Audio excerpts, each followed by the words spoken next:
Good morning and welcome to Church and Home with Rachel for Friday the 2nd of July.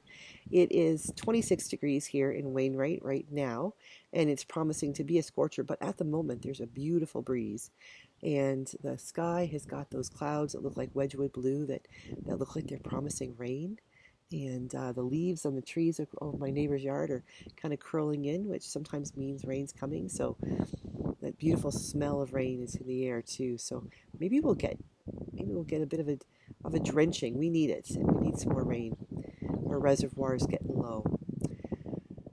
Today, I'd like to talk to you about what it means to reopen, what it means to sort of regroup and start over again, start anew.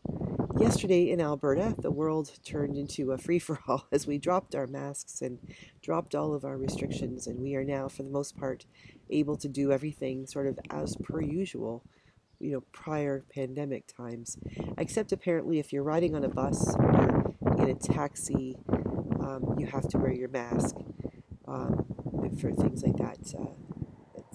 I guess for close proximity, they're still asking for that, but otherwise pretty much wide open. I don't know if I agree with it. No, I know I don't agree with it. Well, we'll see how it goes. But what it does mean is that we need to start thinking about what it means to be open after 16 or 17 months of being, closed or restricted in some way, shape, or form.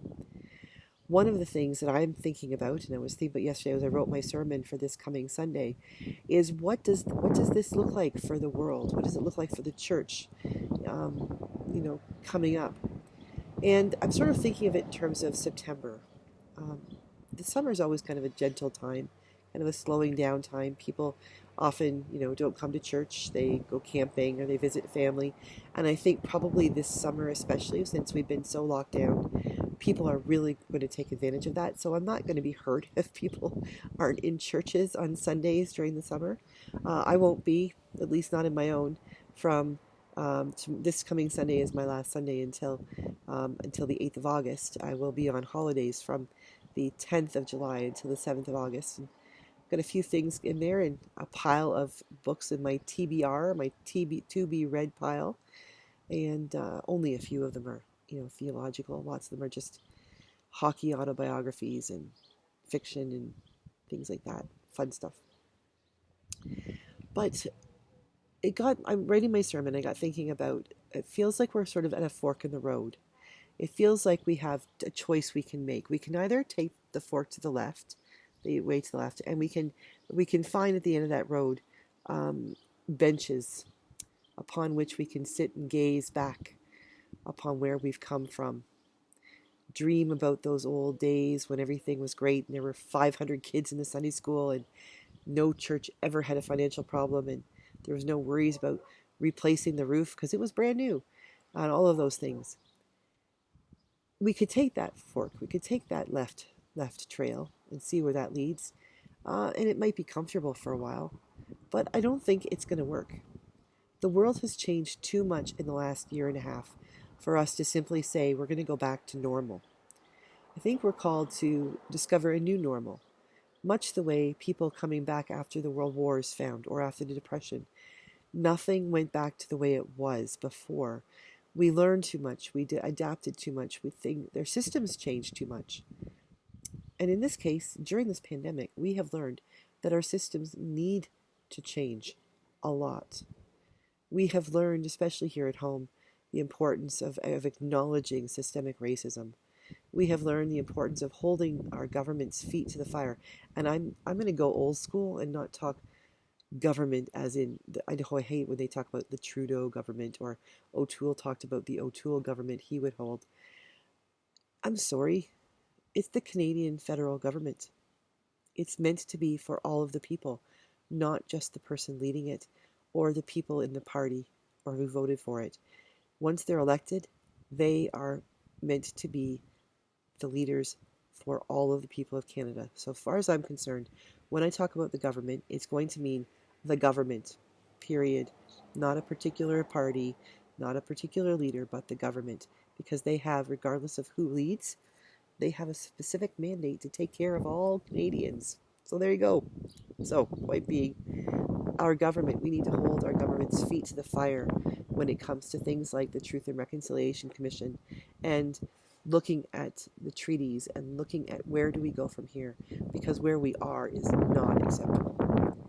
And I would go so far as to say that where we are as a church is not acceptable either. We can't simply sit back and say, let's take the fork to the left and sit on those benches and look back with a cup of coffee in our hand and be, so excited about the way things were the good old days. Because I'm learning, I'm only 50, just 50, and I'm realizing, looking back on the good old days, you got to put on rose-colored glasses. Because there's a lot of stuff that happened in the good old days that wasn't so good old. There's lots of crappy stuff that has happened in our lives that we prefer to move on from. And the fact is that even the good stuff in our past, we need to move forward from, because it wasn't meant to be forever. It was meant to get us to that point. So we can take that left fork and we can go sit on those benches and look back in retrospection and as my friends would say from CPE, navel gazing. Or we can do what I believe God is calling us to do. We can look up and recognize that Jesus is standing on the right side, on the path to the right, and he is beckoning us to come with him, to share the good news of others, share the good news of Jesus with others, to allow him to bind our wounds, to heal our hearts, to encourage us to do something new. I'm looking forward to what is coming. Now, that isn't to say that I don't miss the past or the dreams that I maybe have had about my own future, and recognizing that this pandemic and other things have completely upended those dreams. But maybe now is the perfect time to dream a new dream. Maybe now is the time to sit down for a little bit this summer and take stock about where I am, where we are, where is the church, where do we need to go next? And not so much where do we need to go, but where is Jesus calling us to go? What is God saying to us when God says, come my child, follow my son? Because that's what God is saying.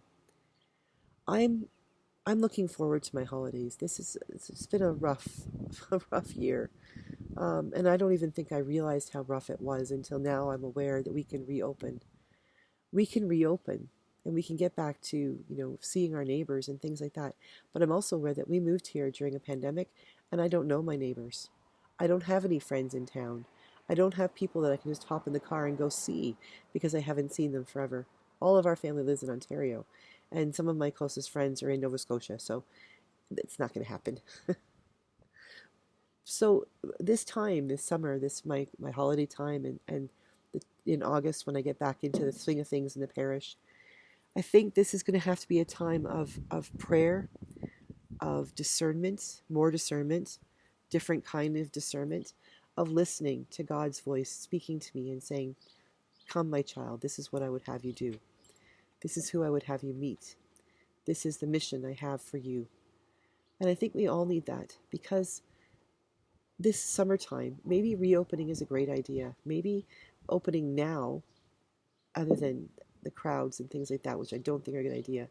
But when people sort of naturally take a deep breath and relax for the summer anyway, maybe we'll recover some energy that we have had tucked away in a dusty box in the back of our closet throughout this pandemic. Like our summer clothes that maybe don't fit anymore. We have to go get some more because we've been so sitting around for a year and a half. Maybe our spirits are like that too. Maybe we need to dust them off and give them some exercise. And come September, start afresh. Give ourselves permission to use this next 2 months to just recuperate and look forward to what happens in September. Because I think what's going to happen in September for me and for my parish is some conversation and some dreaming about who is God calling us to become in the future. What is the ministry of the wee parish, Wainwright and Edgerton, St. Thomas and St. Mary's? Who are we called to be in the MD of Wainwright? How can we work with other churches? How can we encourage one another? How can we discover new energy to welcome people into our buildings, into our studies, into the life of the parish? Not because we want bums in the pews, but because we want to see beautiful faces looking at us, because we want to see Jesus in the face of others, because we want to be a community once again, after such a long time of being told we couldn't be, at least not in the traditional sense. So I guess my manifesto for the summer is to relax, to calm down, to be hopeful, to pray, to get prepared, to dust off my world-weary, tucked-in-the-closet spirit and get ready to use it again as we venture forth into this beautiful world God has given us. So what will your manifesto for the summer be in preparation for the grand manifesto for September? Please let me know. I'd love some encouragement and some ideas about what other people are thinking. Have a beautiful day. Have a wonderful weekend. And I will see you on Monday for Church at Home with Rachel. God bless everybody.